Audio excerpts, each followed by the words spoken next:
things to you that have never been done before. We the people tell the government what to do. It doesn't tell us. We the people are the driver. The government is the car. And we decide where it should go and by what route to do. We the people are free. And I hope we have once again reminded people that man is not free unless government is limited.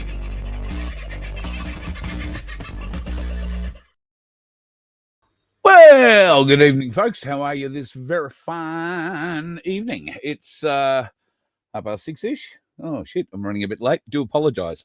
Pardon me. I hope you've had a good sort of a day. Been an interesting one around here, I can tell you. We have a winner. In fact, we have two winners. I should have put that in the heading. We have two winners. Congratulations, Donna, who's picked up $750. And congratulations, Petra, who's picked up one of these with a full and complete heap of the Ainsley Bullion Byron Bob.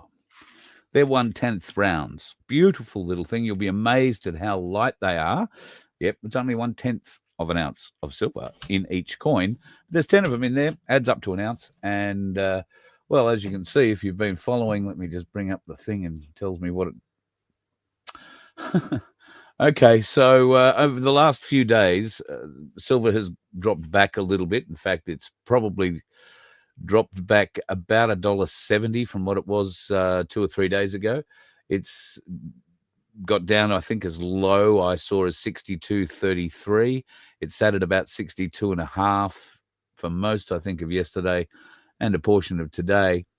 It a little earlier, not all that long ago, it was at 62.67, and now it's at 62.84. So my guess is that that little bounce might be happening again. So if you manage to buy it on the bottom end, I don't expect we're going to see 65.5 or 62.5 again. I think it's going to bounce a little harder, but let's see. I don't know. I haven't read Ainsley's analysis of it today, but looking at that price and looking at gold, it's back over 5,500 at 55.05.65. Platinum is nearly at 2,100 again. So it looks like everything's bouncing across the board. And that might be because some interesting things happened in America with the Federal Reserve. They have dropped interest rates by 0.25% or 25 basis points, however that works over there. That's going to have a bit of an impact here too on all sorts of things. So we'll wait and see what happens. G'day, Tony, my good friend. You were the first person in the room today. Hope you're all well, brother. I think I said last night that not the check, but there's a few things in the mail for you. So hopefully, I don't think you'll get them this week, but you will get them early next week is the plan. Look at you boys. The bear is in the house early tonight too. G'day, big fella. Hope you're doing all right. We're going to try and link up. And are you back from Sydney? I think you probably would be by now. You were down there helping somebody move, I know, over the weekend. So I hope you're back in time. Do they put on a special aircraft to fly a bloke your size down there, or do you just drive, make it a bit easier? I'm not saying Clayton is a big, like, wide man. Clayton is just a big guy. I don't know. I might be exaggerating, but 7 foot is probably an exaggeration, but 6 foot something. Big. And he has a beard down to here. So I'm very envious of his beard. Extremely envious.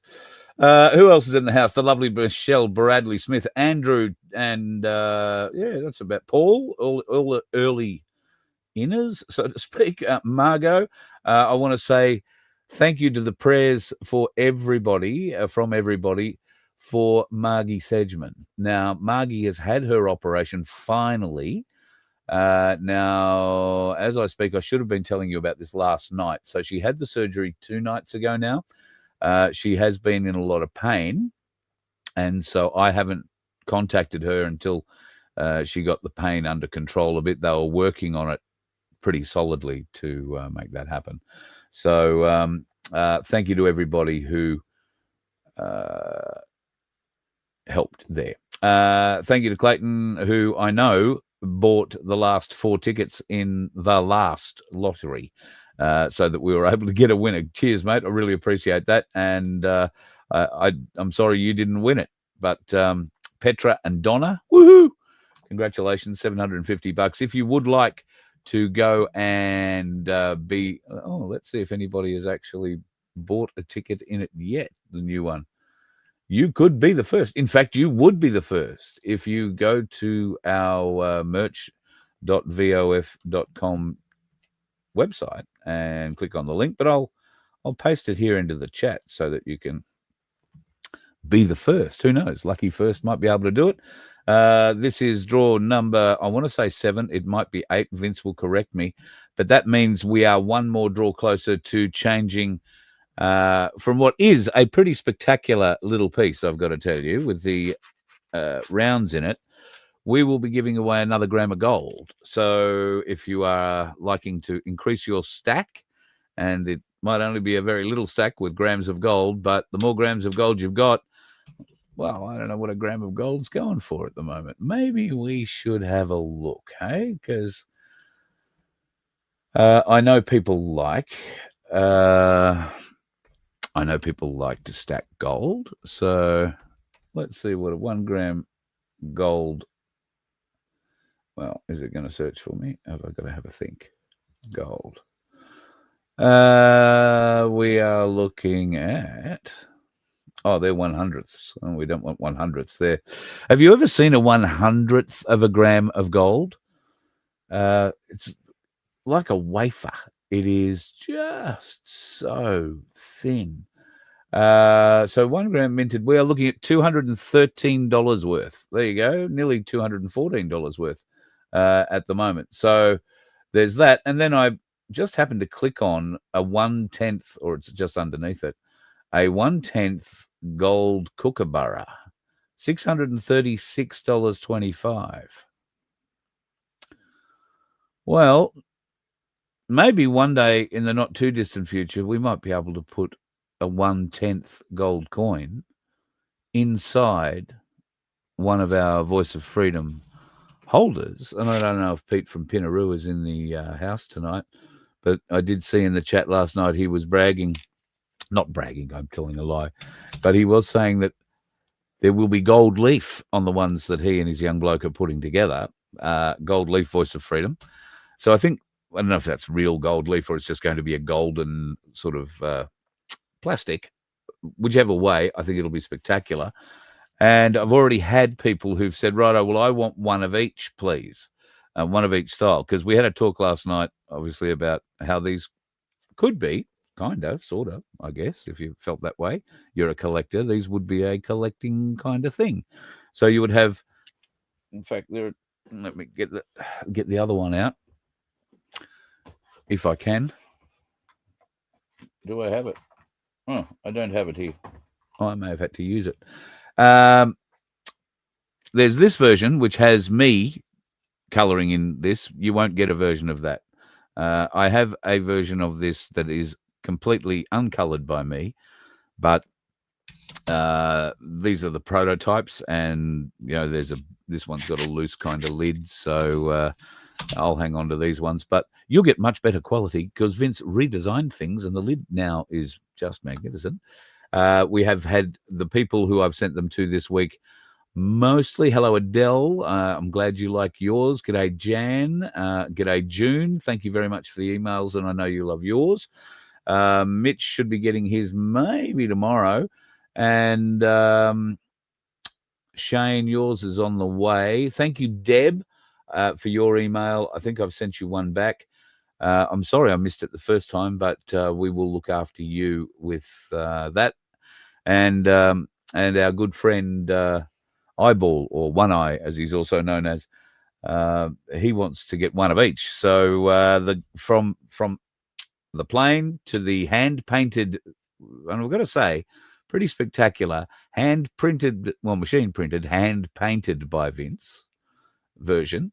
Then there is the Silver Fox version, which I think I still have a picture from last evening. these will be the Silver Fox version. They absolutely look amazing.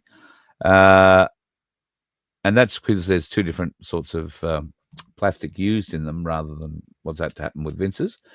And then, of course, what we hope to have is one from Pete from Pinaroo that has a gold one on top. Wouldn't it be nice if there was a 1/10 gold coin or bigger? Oh, we'd have to get Vince to redesign the box if it was going to be bigger, because I'm assuming that the 1/10 gold coin will fit in the 1/10 holder. Might be wrong. May have to be a redesign for that too. But anyway, we're going to have to sell a lot more tickets in the lottery before we can afford to go and put one of those in a box somewhere and surprise someone with it. We would really like to do that. But the only way that's going to happen is if you go to merch.vofhq.com and click on the $750 Sanctuary link, and the money that you do put in, $2 a ticket. I think you can buy a maximum of 20 tickets. We share that with the Good Samaritan Donkey Sanctuary, the wonderful Sandy and Baz, who I haven't scrolled all the way to the bottom yet. Thank you, Aussie Sue. I haven't done that. God love you, woman. G'day, Connie. Not sure if Sandy's in here yet. So, yeah, Deb Shepard, not Shepard, Shepard, is going to get some sent her way shortly. And I'm not sure that Sandy's in. She might be a bit knackered after a big day with the donkeys, which, well, may not be. She was celebrating the arrival of her Byron Bobs and sent me a text because hers isn't signed and doesn't have a number. So she has the one that I buggered it all up on. So, yeah. Bit of a pity that I did that, but a bit of an exciting thing that it's gone out like that. So I'm so glad that somebody close to the family really got it. So that's wonderful. And I will, of course. Oh, here's Sandy. Oh, yes, of course, because the winners are going to get a donkey pack. What was I thinking? God love you, Sandy. I'm so pleased that you got that one, and thank you for getting some. Just to say, heavy duty country. Thank you, Brett. Can you email me a link? That'd be great. Carl@vofhq.com. That'd be great. Sorry, I'm a bit slow today. I haven't had a shower yet. My eyes are, shall I say, gritty at the very least. I did try and wash them out, but they're very sore and I'm blinking a lot, so I apologize. Yes, Stephen. Yes, Stephen. What can I say? But yes. Well, I could probably say a lot more, but yes, Stephen. Zionists not welcome. England for the English, Britain for the British. Out with the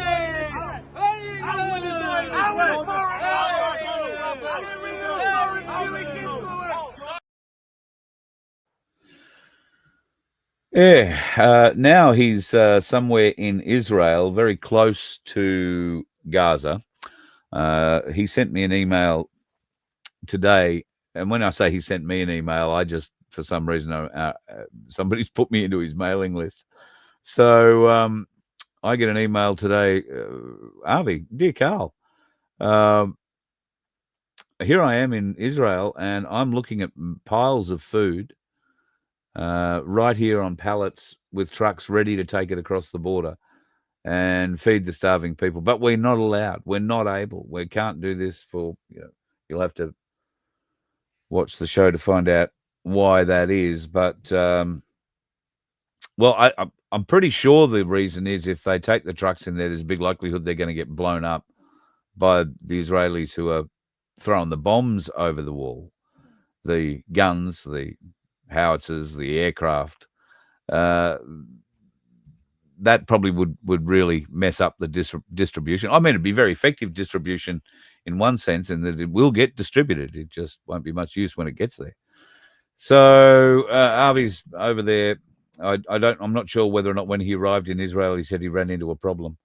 And I appreciate you, Brett. And he needed money to get him out of something. I don't know. It's really surprising for a Zionist. He's always got his hand out. And I think knowing how that side of it all works for them, he has no problem raising money, getting money at all. In fact, he could go to the bank and get an interest-free loan without a problem in the world if he wanted it. So now it's just, I guess, an exercise of how much money he can take off the goyim. Because I got to say, anyway, I'm not out to bash him. I just need people to wake up to a few of the things that are going on. And it's difficult because folks in Melbourne know Melbourne and know the intricacies and the players in Melbourne intimately. Folks in Sydney, they know the players in Sydney intimately. You know, they've been running into them face to face, working with them for years in both cases. In Brisbane and the Gold Coast and sort of the Northern Rivers area, there's been a consistent group who've been, you know, through there in the last few years. And in Western Australia, in South Australia, Northern Territory, and in Far North Queensland, I think they've been relatively independent groups. I've forgotten where I was going with this. This couldn't help. It had something to do with Avi. Recently, in Melbourne, there was a big story put out by, well, all of them, I think, but it was touted as Melbourne's, you know, alt media team. Monica, Avi, Rukshan, who I have a lot of respect for, and Topher, who I have some respect for as well. He does some really, really, really good work. However, when it all came to push and shove last weekend, where were they all? They were all bagging something, all calling about division. And I've been one of these people who have been pointing out probably the division. And I don't want it to be pointing out division, but it seems to be that people forgive a lot very quickly, or they forget very quickly. And in fact, I'm living a case of that at the moment, where people have forgotten the lies that have been told to them and exposed to them, to a point where they fully know that they have been lied to about various things numerous times, to go full circle and start believing the same lies again, wholeheartedly believing them, when those same lies are coming from the same person. Just goes to show.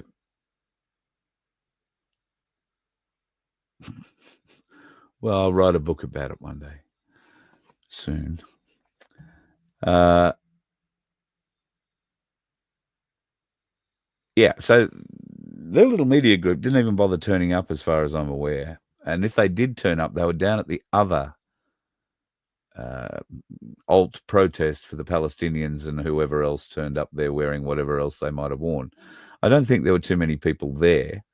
And it seemed like zero coverage. I couldn't find anybody who was streaming from there, although Amanda Sheedy seems to think somebody was down there doing it. But anyway, I'm not going to speak on it. And it's not about, I don't want there to be that division. In fact, Vince has done an interesting video over on FBN Media, and I'm sure he'll copy it and put a link up in the chat. But he's done an interesting chat where he speaks a lot about Charlie Kirk and the mission that Charlie Kirk was on, and a desire for us to think more like Charlie, I think, be a little more open, a little more understanding, a little less aggressive.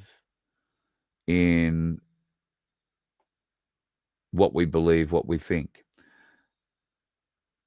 As Charlie Kirk said, if you stop communicating, you start fighting. If you stop throwing words, you start throwing punches. And that's exactly right. So he's covered that. He's covered, well, 3 areas. But he also, the one I'm particularly interested in was he covered the freedom movement and the division, the people who are battling for a share of the market. Let's call it that, because that's what it is. Now, I think I'm being pretty obvious that if I'm going to get a share of the market, it's only because what I'm putting out is worth your time and your effort. So I have this sort of a share of the market, and I appreciate you all very, very much. If I had more people around me and was able to hand out a few jobs and get editing and all that sort of stuff done, this would be a very different presentation, and we might be able to do a bit more. But as it's only really me, it's what it is. What we need to do, as Vince highlights, is we need to put aside whatever these divisions are. And in fact, in this video, Vince highlights, he talks about the flags, the blue rag, as I refer to it, the corporate flag of Australia. And he also refers to our land flag. But when he puts up an example, it was late, it was in the middle of the night, and one red flag looks the same as another, so he's put up the naval or the merchant flag. So we corrected that today, and we had a bit of a discussion about why it needed to be corrected. And he hasn't gone in and re-edited, but you will find that there is an explanation and a link that will take you to the Voice of Freedom main page, vofhq.com, that will explain to you what that flag with the 9-pointed star on the bottom of the Southern Cross actually means, and what years it was effective, and what the blue flag is a corporate entity. It doesn't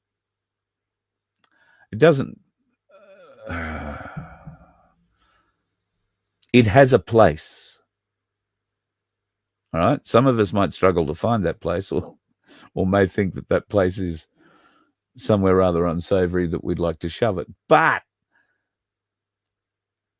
it does have a place.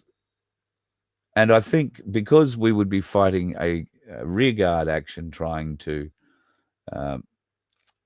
bring forward an argument for the red flag, so to speak, right now, I think in times ahead, there might just be, because of what's happened and what will be exposed, we are praying will be exposed soon, from this corrupt, foreign, belligerent occupier of this nation, that people here won't want to have anything to do with the blue flag. Or they may say, no, well, it's our flag, and that doesn't mean, you know, that the corporate bullshit to us. It's what we believe Australia is all about. And that flag may well still be adopted as the Australian flag. And those who carry on and wave the red can still carry on and wave the red.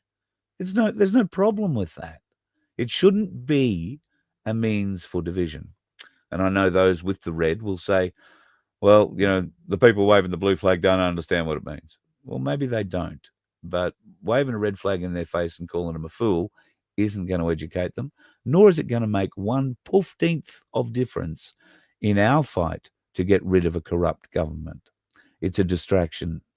It's something to drag us away, to take our focus off what should be our singular and only goal, and that is to remove this corrupt, foreign, belligerent occupier, commonly called a government, or the Australian government. And we need to have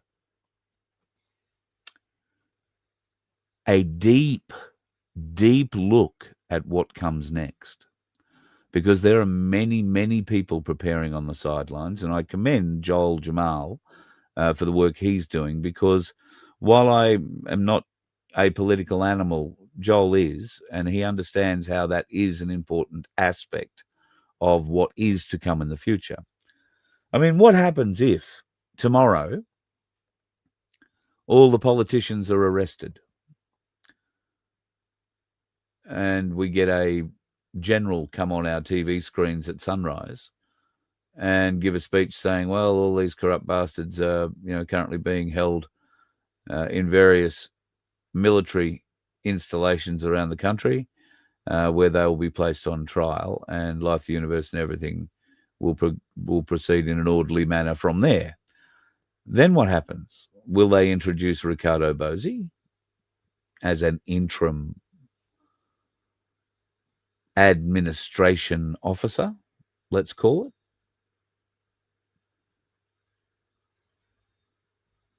I know there's certain aspects of that sound quite appealing, as long as the communication lines are open. We'll see what happens. But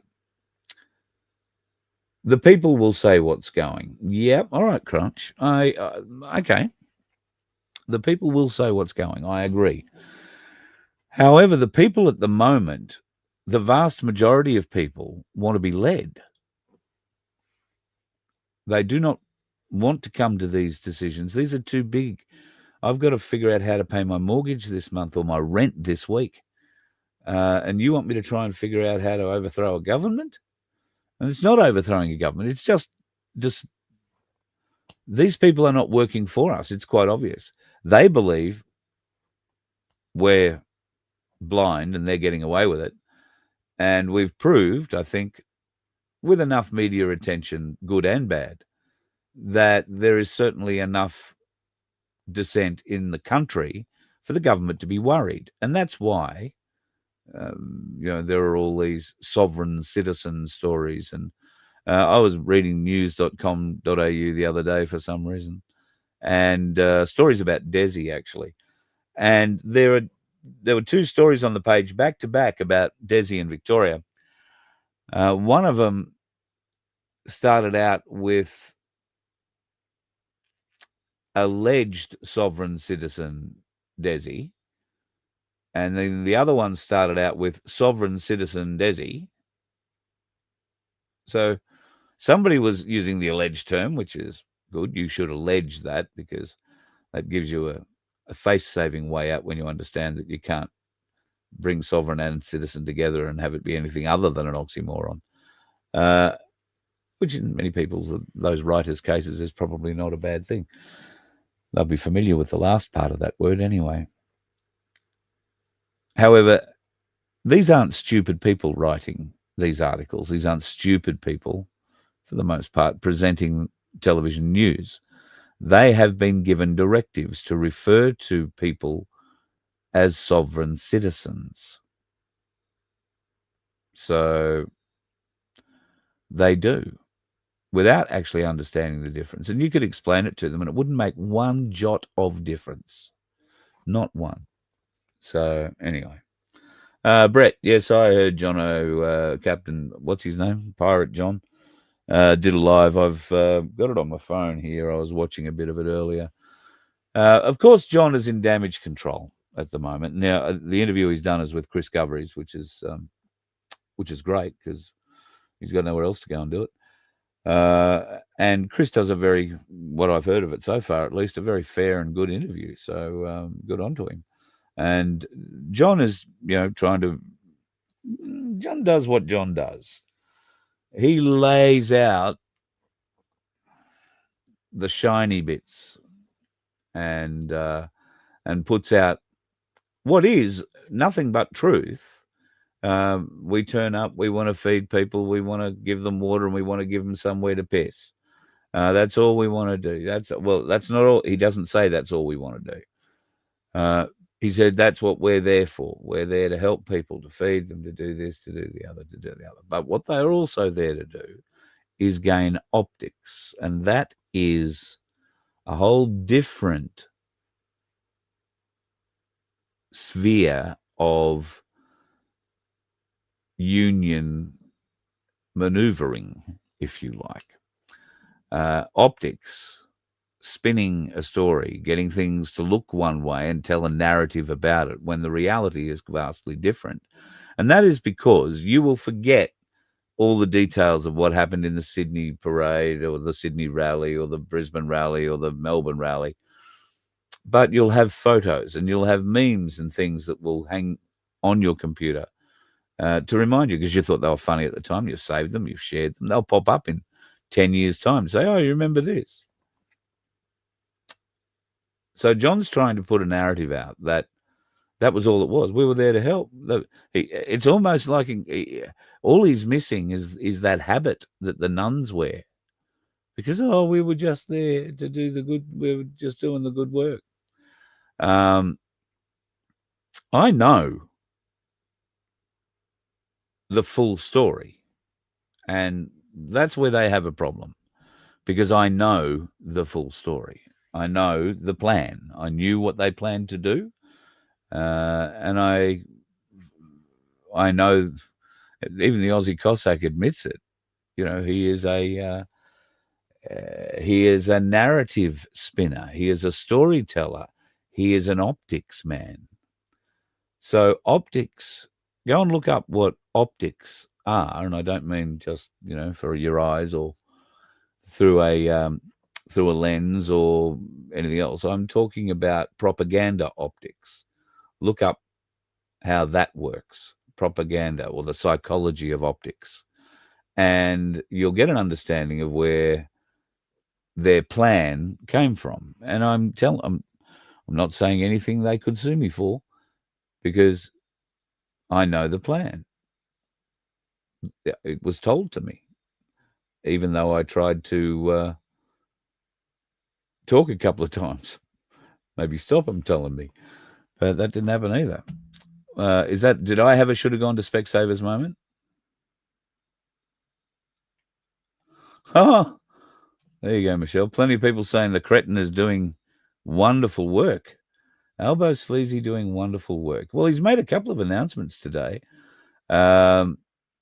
We now have a global emissions target for 2035 of between 62 and 70% by 2035. 2035. So that means we're going to be running on renewables, a subsidized industry that couldn't and will never be able to fund itself based on its output. They're predicting more cyclones, more rain, more droughts. These big windmills don't produce any power. The big fan, she don't turn if the wind blows over, I think it's about 12 knots. Climate change, they're predicting, is going to increase our winds, increase our everything bad. But solar and wind power are going to help us, except there's going to be more storms. That'll be more clouds. That'll be more rain, more floods. Well, solar's not going to help us when it's flooding. So the renewable energy scam, and it is a scam, and I know I'm preaching to the converted here, but let's hope some normies see this. It is a scam. The logic does not work up. The argument they use destroys the efficiency of that which they put up as the solution for all this shit. It doesn't work like that. It can't work like that. Logic dictates it'll never work like that. What sort of a plan is that? That's a plan to funnel money out of the government and the people into other people to tear down pristine bush, rip up pristine farmland, and make a shitload of money putting up some of the ugliest structures ever created on an Australian horizon, all in return for a huge amount of money, subsidies that come from us. And then we keep paying all the way through until that thing falls out of the fins break off it, the blades break off it, the oil leaks out of it, all I think it's 6 or 7 tons of oil in every one of those big fans. And they catch fire, they fall over, they burn, they get dragged away. And depending on who owns it, you might get a new one put up or you might not. And if you don't, you're left with a cement pad that's about 3 stories deep. And I'm not even sure the army explosives people could remove it in one go. It is that a big a chunk of reinforced concrete and steel. Just impossible. Well, fill the hole in, let the cows graze over the top. The grass will grow back. Well, maybe so, but do you want to leave that concrete and steel structure just rotting away in the dirt? Well, there's a lot of farmers who have a lot of steel structures sitting on their property, old steel farm implements that are just rusting away in a corner of a paddock. They could be put to other use. Just saying. Sure, we could think of good uses for them. Oh, yeah, more tornadoes. Yep. Well, that'll mean the big fans will never work again, Crunch, because they'll all be falling over. And the solar panels, well, they'll be torn out of the ground with the tornadoes. So there's a reason there's not so much solar in Tornado Alley in America. Go and have a bit of a look and see how many people put solar in Tornado Alley. Unbelievable. Jesus. You're 100% on the money there. We could well be living under bridges. That could be a bit worse. What's happening with Dutton? Peter Dutton's wife is busy indicating our kids in her... indoctrinating. Welcome to country every morning. I was so pleased that I didn't see at the Sydney event or the Melbourne event a welcome to country. I didn't see the beginning of the Brisbane event. And look, I'm over Bash and Tricky. It is what it is. If people have either woken up or they haven't, if they need another chance to wake up, I don't know. How many chances do you need? And this gets back to what I was saying earlier about people in Melbourne know Melbourne, people in Sydney know Sydney, people in Brisbane know Brisbane, and in every other town. And there are a lot of people who have various different small, thin links into a web that unites them all. But they don't really know the background on them all. And sometimes you wind up being told a story from somebody who can speak very eloquently and very passionately, very emotively. And that gets the empaths in the group immediately. And you wind up thinking, oh, no, it's all got to be, you're all confused. It's all wrong. We're not all wrong. We've just had a lot more experience and been on the receiving end a few more times. So that's why when we unite, and we will all come together, it'll be openly, it will be honestly, and there'll be no animosity, nothing held back, no bullshit, I remember when kind of crap. If we're going to do this, there will be a very strict and defined set of guidelines, I suspect. And people who step outside it will be excluded, then, I would say. Because if you can't be the team, if you can't play with the team, teams playing together are how games are won, how goals are reached. But if each member of the team says, oh, yeah, I'm a part of the team, right until you get to the, centre half forward or, the 10-metre line, and then all of a sudden, everybody wants the ball and everybody wants to be the person to score the goal. It can't be like that. We all have to come together. We all have to go over that line or put the ball through the goal together. And we can't do that if we're looking back and saying, oh, I remember when.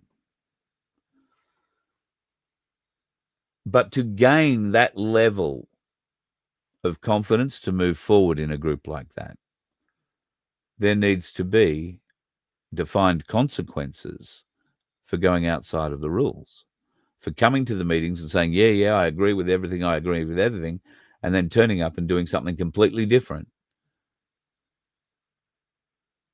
and not agreed to by the group, who are all trying to put out one message through all of their nationwide rallies.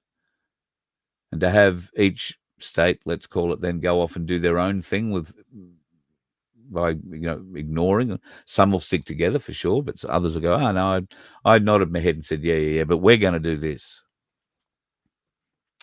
That can't happen, and there must be consequences if that is happening. And I thought last weekend was pretty much one of those moments, and the consequences are being felt very strongly.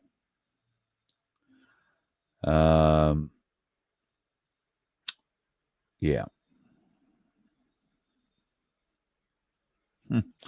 Tony, I don't know how those turbines work. I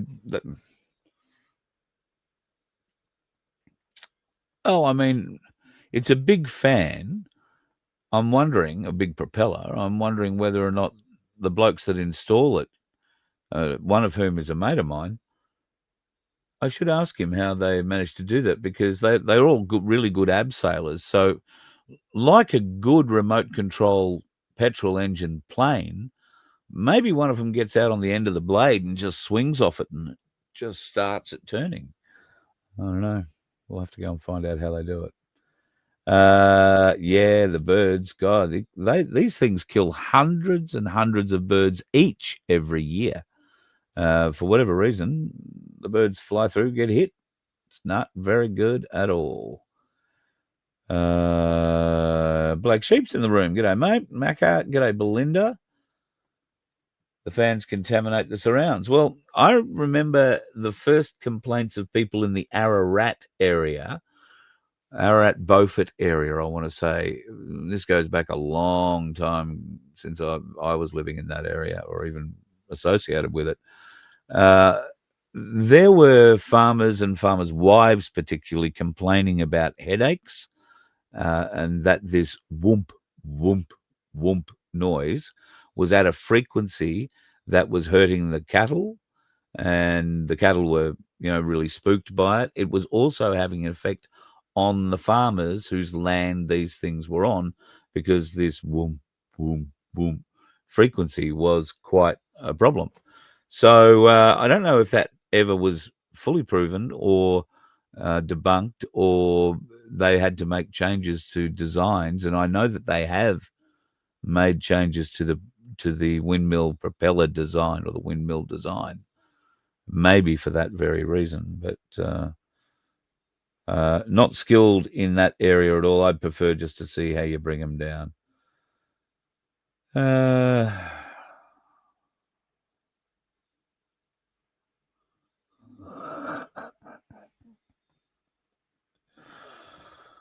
Oh, Cupid. In South Australia, for many years, growing hooch in South Australia was legal if you were growing it for personal use. And I can't remember the exact figures, but I want to say you could have, at one point, you could have up to 11 plants of your own, for your own personal use, 11 plants. And that was every person in South Australia could do that. I seem to recall South Australia being the place that supplied the rest of the country for weed back in those days, because everybody took advantage of this. Now, of course, not everybody smoked the weed or wanted to be a dealer, but there were plenty of bike clubs and all that kind of thing who'd say, oh, you got a spare shed, we could come in, we could rent that shed off you for, I don't know, how would you like 20 grand for 3 months? And they'd say, yeah, great. So they'd come around and they'd set up a hydroponics kit in this shed, and somebody'd turn up once a week and curate the thing, and old mate would say, great, no worries. And when it's ready to be picked, they'd come around and pick it and give the old mate 20 grand and go away. Oh, yeah, we'll see you next time. That's how it worked. So the South Australian government decided they were going to cut back on the amount of personal use weed that South Australians were allowed to have. And I think they cut it back to 1, possibly 3, now that I think about it. And there was a bit of a kick up about it, but it obviously got pushed down in the media. Nobody really cared until the state electricity supplier, after 3 or 4 months or after 6 months, started making noises that they needed some sort of movement on this number. It might have been one plant. They needed one sort of movement because they needed to start making money again. Because when there were people, growing plants, 11 of them in a shed, not because they used the stuff or wanted to be a dealer, but because they were getting paid 20 grand to do it. And essentially, it wasn't, getting the money from a biking club probably isn't legal, but they were able to grow that sort of hooch. What are they going to do with the however many pounds of hooch that would have been? So how do they grow it? They use grow lights. So when they cut the amount of plants that you could grow in South Australia from 11 down to 1, let's call it, then the power company had all these people unplug their grow lights, and their profits nosed over completely. So they went to the government, complained about it, and sure enough, it went back up to, I think, 7 for a little while, and I think now it's back at 3. But the 7 was to allow a lot of people, and particularly the South Australian Energy Company, to regain some money. There was also a lot of talk that there were a number of South Australian politicians who had very large interests in their properties, buried in their properties, so to speak, that were growing quite a lot out of there at the time. But I say rumour only. Rumour only. I don't know too much about that.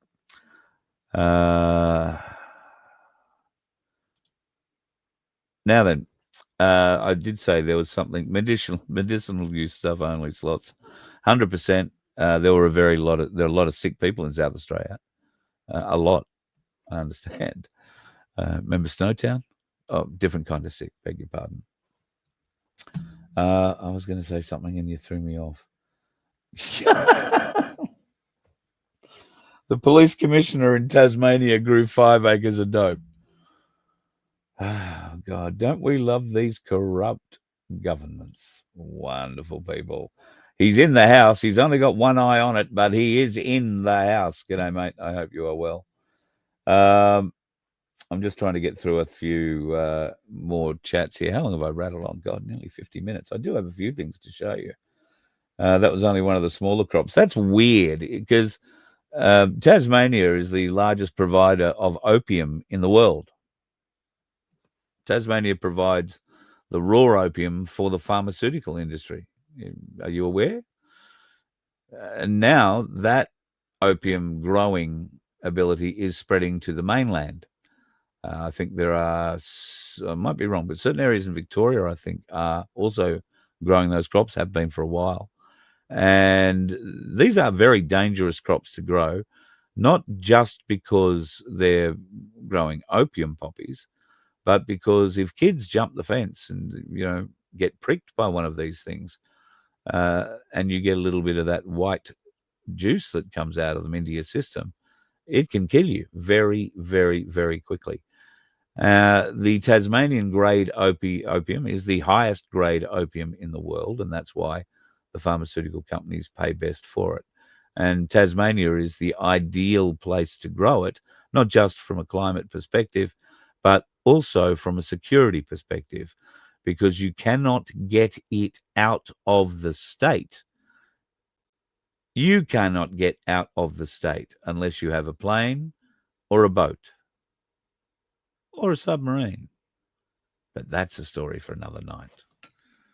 We've done that, haven't we? All right. I'm just going to show you a couple of other little pictures. There's been one thing here I've wanted to show you for a long time, and I can't remember if I've shown it to you or not. But I know many of us of a certain age always had a dream of going to Disneyland maybe and I know for little girls, the princesses in Disney movies and Disney cartoons for the years has always been the hook. And it's lovely that, kids get such great enjoyment out of it. And I guess Disney always put themselves forward as, for kids at heart, older people, taking them back to their childhood. They're very, very good at it. But here's a bit of a look at what happened.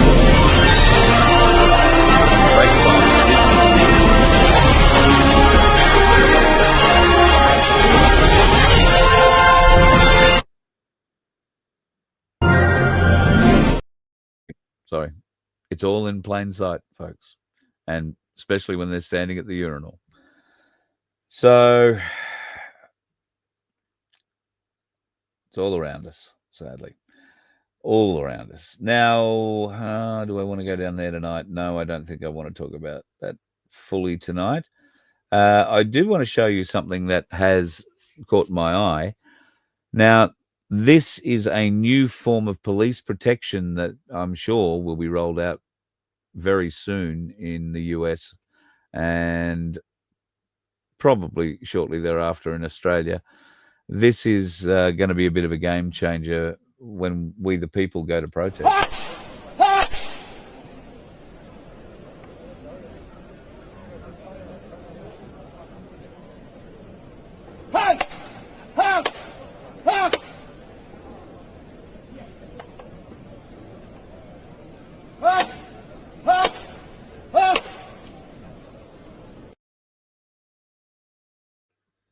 I am your father, Luke. Bloody hell. Now, what you don't see there is that there are flexible joints in the arms, the elbows, shoulders, wrists, knees, hips, and apparently there is an actual human being inside that thing. It's billed as an impenetrable shell, a bit like a modern-day suit of armor, and it certainly does appear to be pretty bloody tough.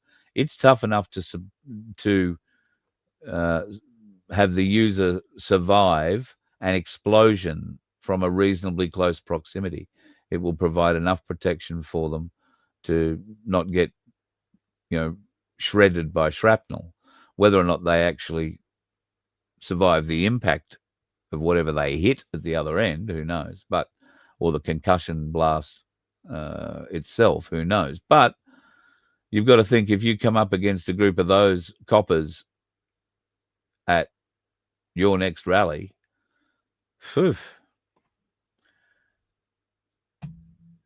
that's the level of control they're going to, folks. And don't think about it running into a bunch of them at your next rally. Think about running into them at your front door when the doorbell rings one night and they've turned up because you've said something on Facebook, you've typed something on Facebook that somebody got offended with. And now you've got to go to jail because, you might have offended a Disney princess. Sad, very sad, but it is what it is. The EU, bit of good news there. They've finally come out that the safety data, well, there was none. It has now left the EU open to explain how it was okay to mislead the people, not tell them they were being part of a medical experiment. They were having a test applied to them, and where that leaves compensation for those people who have been affected by this coercion, this decision by the European Parliament to enforce something that was untested on the people of Europe. The same question needs to be fed deeply into the Australian psyche, and more evidence is appearing every day about it. I don't know how often you got to go and see a doctor. I have to, unfortunately, go and see one tomorrow. I have a thing. Find me thing. My thing, you probably can't see it. There is a thing there. It's a bit of a painful thing, if I'm honest. If I lean on it the wrong way, if I do something silly. So it attracted my attention a couple of weeks ago, and it was very hard, like a bit like a wart. And I just thought, oh, I'll go and get that burnt off. Turns out it's not a wart. And they don't encourage me to do my own at-home surgery. There's probably good reason for that. That's the only knife I've got. So, I have no doubt it's sharp enough to do the job, but they don't recommend that I do the job on myself. So I got to go and have that chopped out tomorrow morning. And I'd be lying if I said I wasn't a bit nervous about the anesthetic that they will use to numb the area around it and remove it, because of the shit that I know that it's in anesthetic. But it's in everything these days. And as we saw recently here in Queensland, they're spraying us at night with a very strange fog. It's a very, very weird fog. It's the same fog they've sprayed for years in Queensland and in other places. I saw videos last year of it in Victoria, I think, around central Victoria. And it's not snow, it's not fog. It's white and it's weird, but and I don't think it's very healthy. So we're getting a lot of this put into us in various different ways. If you're not out in that weird fog breathing it in, then that weird fog's falling in your water supply and you're probably drinking it in. We'd be naive, I think, in many ways to think if they are trying to get this evil kind of shit into us, then it'll be going into us in various different ways, because they know a certain portion of the population will not accept it. And we are that proportion. So what we haven't got is the neural transmitters and all the other bits and pieces that came in with the hyper inflation, if you like, or speed of what they were planning with the jab. So that's the one saving grace. But yeah, I still feel a bit nervous about the whole thing, and I've been weighing up whether or not I'm actually tough enough to do it without anesthetic. And I think I've finally come to the conclusion that I'm not, because I got a splinter in my finger today while we were moving some wood, and that was just painful enough. So didn't leave that.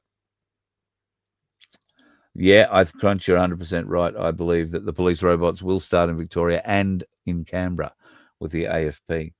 The AFP will then roll them out through airports, because they will be able to walk through. Think of it at any port of entry. They will be able to scan every person who steps off the plane as they step off the plane. They'll be able to communicate with others further up the race and have that person taken for whatever reason and interviewed or interviewed and arrested for whatever reason. And we will see them rolled out in those sorts of areas first before they become police on our streets, but it won't be far afterwards. They will get them working in those service sort of areas initially, where you'll still see a lot of humans around, and they may still have a level of control. Those sorts of robotic units will be used to identify and detain, and then, at least in the short term, humans will still have some say in what happens after that. But yeah, I think you're right about that, Jay. Absolutely. And wouldn't it be a great industry to have being built here in Australia? And we do have the wizardry, the electronics genius. They may not have gone to RMIT and got degrees in electronic engineering, but I know people who build robots now. Okay, they don't have two legs, walk around like a human, but they are extremely capable units, and some of them capable of running to a point autonomously. So we have some very talented people there. Why can't we grow that?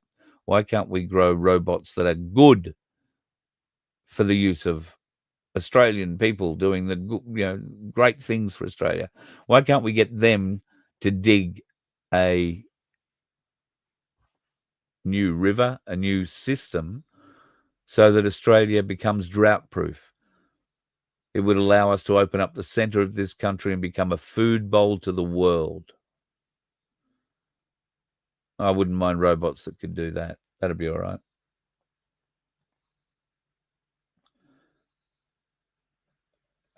Here's Mr. Gold himself. Hello, mate. Nice to see you're in. Robots can be spoofed just like the drones. Yes, toxic. I agree. That's probably the biggest issue. And the Prime Directive. They're going to use Asimov's directives. You know that, don't you? If you're not a sci-fi reader, you probably don't know that. Go and look up Isaac Asimov and his robot rules. Pete, you started something talking in the chat. You're going to have to give me an idea when these gold encrusted, bejeweled and bedazzled and wonderful holders might turn up. I know I'm talking it up a bit because people are very keen to see them. Very, very keen indeed. So if you've got a photo, when you get one printed off, I know you haven't got any printed off yet, but if you get one done, I'd love to see a photo, and people are very keen to get them. So look out, you and the young bloke. We're going to have to pay you for it, obviously, and look after you for the rolls of blue and gold instead of silver on the Byron Bob holders. All right, I've talked enough tonight. Thank you very much, folks, for sharing a bit of your time with me this evening. Tomorrow night, it really is going to be a Q&A. We're going to run the show a little bit differently. Vince will be running the show. I'll be the guest on the show. And that's because you will be able to fire questions at me, and Vince will be able to find them in the chat and put them up, and I will answer them. So if you have any questions, and I'm not suggesting for a moment I have all the answers, but if there are things that you feel I might have information that I can share with you, and you don't get the opportunity, and I'm increasingly getting a lot of phone calls from people who are trying to get the intel. They've got, a lot of the same questions. So Vince and I were talking about it the other day, and I thought, well, let's do a show where you ask me questions. So if there is stuff that you can tell me, great. If there is stuff if there's a question you ask me and there's stuff I can tell you and I've got knowledge to, I will. If I've got knowledge to it and I can't tell you, I'll tell you that. And if I have no knowledge, I'll tell you that. Because I'm not going to discount things that I have no knowledge of, because I have no doubt there is a shitload of stuff going on, not just here in this country, but all around the world that I have absolutely no knowledge on. All right. Shouldn't be far off. Having a print on a different angle for less print lines. I guess that means something to somebody who knows. You're a legend, dude. We'll see the 3D version first. Righto. Love your work. There is a leveling plate on these things that Vince was trying to explain to me yesterday, and that's why he's made some very decent changes to that, and now is having absolutely no problems at all printing. So I'm guessing the boys are having a similar kind of teething problem. Vince may have a hint for them there. I have a vague recollection he had a cheat for it. Yes, get back into setting up the Ainsley Saver. 100%. Why wouldn't you? If you can only put in 10, 20, 30, 40, $50 a time, whether that be a day, week, or month, or whatever you can work out, it's whatever you put it into, gold or silver, at the moment, it's only going to appreciate. Okay, it's not in your hand, but as soon as you've got enough of it bought, you can go in and get it. Absolutely. I wouldn't go in and get a gram of silver, for instance, or probably a gram of gold. I'd wait until I had enough for half an ounce or whatever of gold, and maybe go in and trade that in then. But I'd still be wanting to keep adding to the account so that I could get more of it. That's the goal with this. You've got to keep it in a little bit for it to grow. And there are plenty of people watching this show right now that have held silver from the time where it was $16 or $14 an ounce. And they still have that same coin or that same bar, in most cases it's a bar, from when it was $16 an ounce. So that's the oldest I've heard so far. A lot of people who've had it in the 20s, 21, 22, but one person. So good luck to them. It's only going up, and it's bouncing again. So the market, I think, has been affected by the Federal Reserve's announcement today, and that's where that reaction's gone. And in the time we have spoken, it has gone up another, what was it when we was talking? $62.87, was it? Well, it's now $63.09. So since we started the show, it's gone up 25 cents or whatever, and the American markets are opened. The Fed announcement happened late yesterday, their time. So the market's now reacting. Gold has jumped a little too, 55.2304, and platinum is still sitting pretty solid, just under 2100. So yeah, I'd expect another little kick today, folks. I think it'll go beyond $64 again, and you might see it even gets close to 65. I did say I don't think we'll see 63 again, so keep that in mind. I don't know. I'm not an analyst. What about copper? Thanks, Crunch. Mate, if I'm not tracking it, I've got nowhere to store it. And it's interesting. We had a discussion, Dwayne, the guy on the property, and I had a discussion about this the other day. We came across something where we could have stripped the wires and got the copper out. It would have taken us some hours to strip all the copper out. And the result of those hours of work would have been a ball of copper that would just be copper wire, maybe the size of a softball, and we wouldn't get very much for it. So we gave that up as a bad bet. I wish we'd thought about that before we started spending 2 days scrapping steel, because I can tell you, you work your ass off for 2 days digging this crap out and throwing it on a truck to get $165 for it was a bit disheartening for both of us, I've got to say. But anyway, we sorted it, and we've got a bit more weight we can take now with a few other bits and pieces. So we'll visit them again and hopefully have a more joyous experience. But God, scrap is not good. Yeah, Brett, a mechanical stripper. I am told that is the way to do it, but we didn't have one of those. We just had the old manual version, and not enough time. So yeah, top dollars for copper. Yeah, 100%. Copper is a great get if you can get copper and you've got somewhere to store it. It is great, and better still, if you've got a friend who's opening a copper mine, put some shares in that. Get some money in that. Also, if you've got a friend who's got a gold mine, it might be worth seeing if they need a bit of an investment for equipment, because gold's only going up, folks. It's only going up. And for those folks that have been following the show for a while, Rob from Gold Brothers Mining in far north Queensland, up in the Palmer River, they have just posted a video. Rob's posted a video on his YouTube channel. They've just set up their new dome, which is one of those huge domes. They're going to live underneath that. They've got another one they can work under, which is a bit smaller. And their new, I think it's 100 ton a day. Yeah. I think their new trommel can do 100 tons of dirt a day. So they're looking forward to getting that rolling. It's been a big build process for them.